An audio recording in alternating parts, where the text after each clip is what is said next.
Undoubtedly, the number one topic of the European Council summit, which began today, is aid to Ukraine.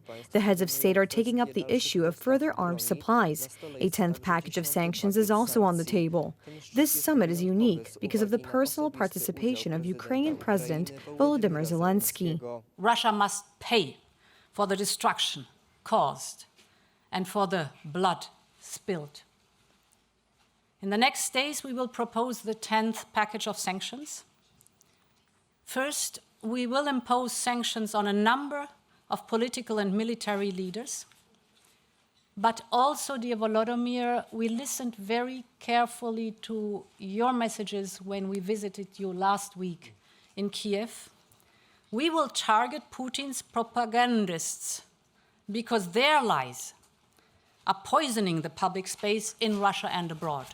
You were insisting on that. We hear you. We will follow up, and we're going after them. Secondly, the package will include additional exports ban worth more than 10 billion euros.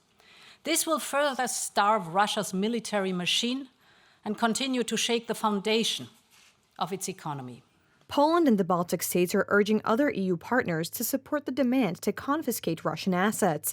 Prime Minister Mateusz Morawiecki has indicated that this is a mandatory element of future sanctions if they are to prove effective. We need to make very specific provisions that will show Russia that we are determined to fight for Ukraine's victory in this war. What does this mean? From our point of view, we emphasize the need to confiscate the assets of the Russian Federation and Russian oligarchs. Ladies and gentlemen, this is a huge resource of new resources, new money. Let's look at, as we say in Poland, two birds with one stone. On the one hand, justice served against the barbaric Russian aggressor, and on the other hand, funds that can come in to reduce the cost of electricity bills, gas bills, and money that can come in to rebuild Ukraine. 27 countries are also discussing the issue of Ukraine's membership in the European Union. Kiev is pushing to speed up procedures so that it can join the community later this year.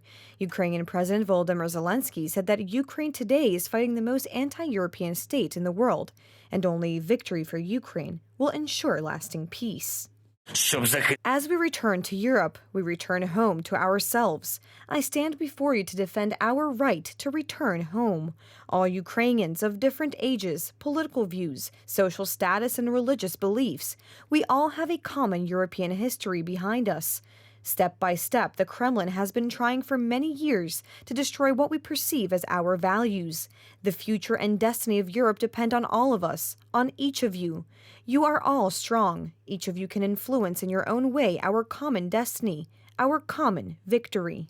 Prime Minister Mateusz Morawiecki met with Italian and Czech Prime Ministers Giorgia Meloni and Petr Fiala on the sidelines of the EU summit. The talks revolved around multidimensional support for Ukraine. The conductors of the member states will debate late into the night.